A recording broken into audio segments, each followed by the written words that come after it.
Every classroom teacher in the United States in this day and age needs to know a little something about teaching students from other countries. It doesn't matter if you're a college professor or a K-12 teacher.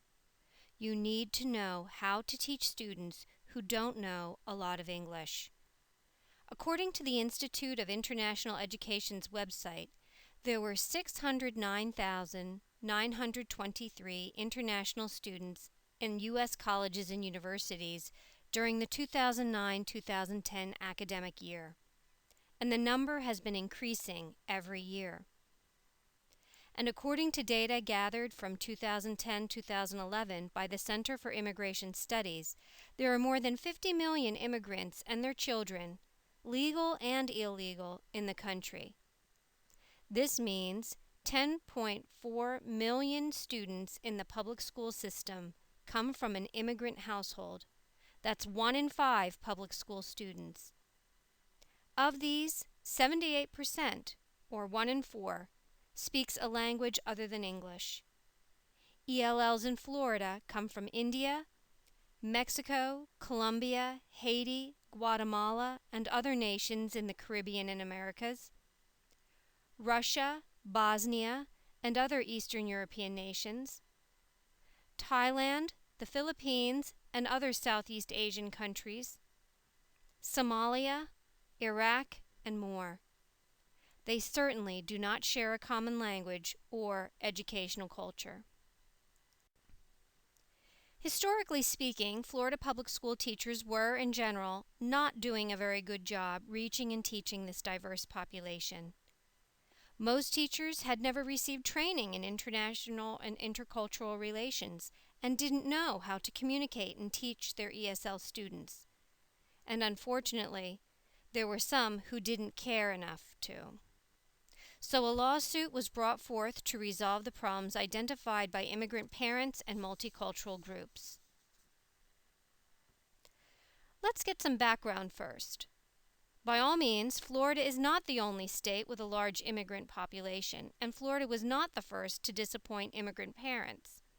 In fact, this problem dates all the way back to colonial times, when the First Amendment was written in 1791.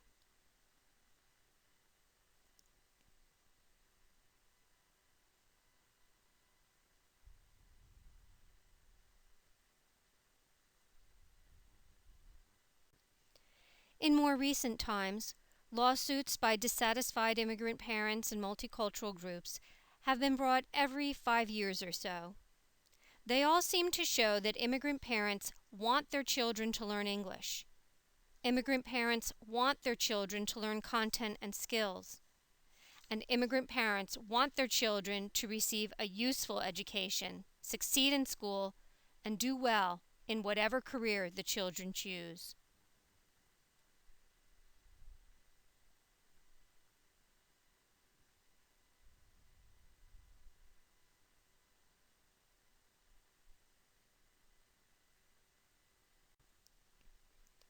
Note that the Florida Consent Decree is also known as the META Agreement because the agency called META, Multicultural Education, Training, and Advocacy Incorporated, represented a coalition of 8 groups referred to as LULAC, or the League of United Latin American Citizens.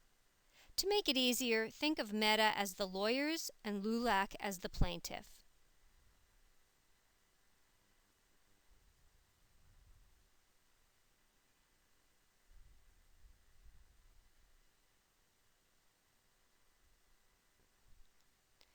A decree is a judgment handed down by a judge or justice. It not only explains exactly what a problem is, but it also explains exactly how the problem needs to be solved. In the case of the Florida Consent Decree, the U.S. Court of the Southern District found that the State Board of Education in Florida was not doing enough to provide English language learners equal access to all education programs that receive federal funds.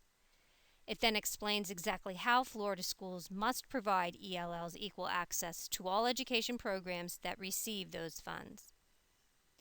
As far as the Florida Consent Decree is concerned, the justice hearing the case agreed with LULAC. ELLs deserve equal access to all school programs that receive federal funding. In other words, the Florida Consent Decree addresses the civil rights of ELLs.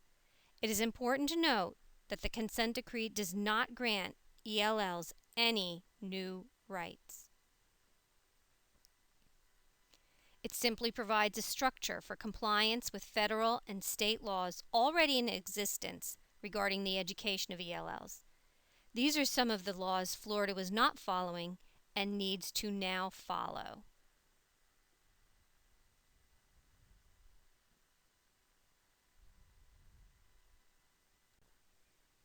The Meta Agreement tells us that teachers need to teach ELLs the same exact content material that native English speakers learn.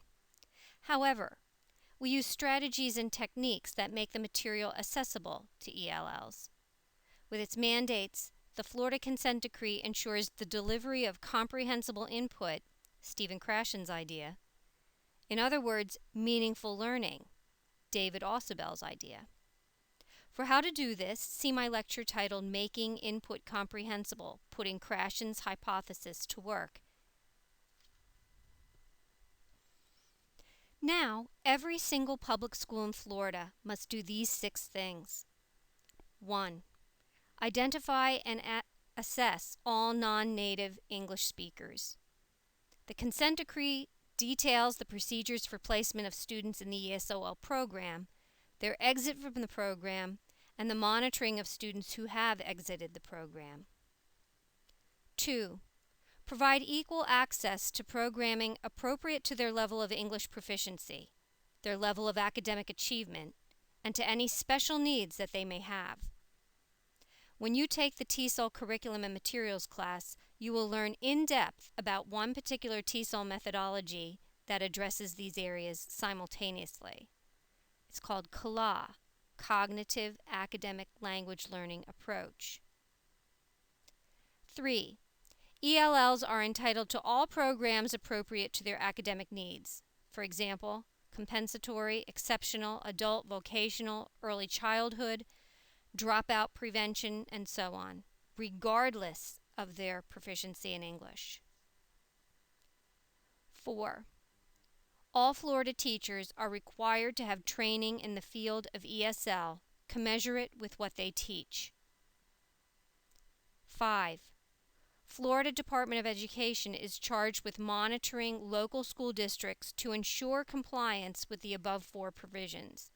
This monitoring is done by the Office of Multicultural Student Language Education. 6. The Florida Department of Education is also required to develop an evaluation process to address equal access and program effectiveness. The data to be evaluated includes progress of ELLs compared with native English speakers, population, retention rates, graduation rates, GPA, state assessment scores on the FCAT, for example. The original court order was signed on August 14, 1990, and revised later in 2003. School districts were required to submit annual status reports describing how the 6 mandates were implemented for 5 years. Now, there is a whole new system of standards being used that does not accommodate for ESL. When this was addressed in the frequently asked questions sections of the Common Core website, the answer was vague. However, Florida is beginning to address the issue on its own by drafting English language development standards for grades kindergarten and 1. In the meantime, it is probably best to continue referencing and using the 2007 English Language Proficiency Standards within the Reading Language Arts Sunshine State Standards.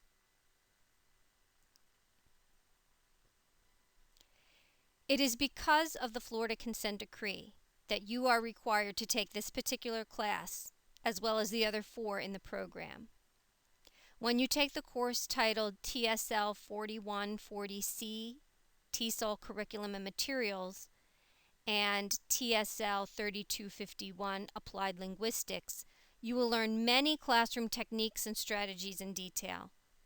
And when you get to TSL 4340, TESOL Methods, you will put those strategies to use via the structured field experience. In summary, the Florida Consent Decree, Meta Agreement, requires that we teach ELLs the same content that we teach native speakers of English.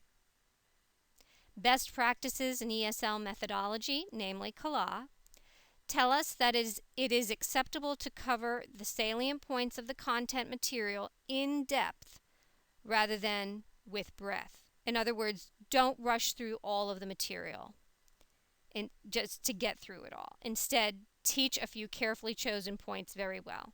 A TESOL may decide to work collaboratively with the content area teachers to figure out what those few points should be.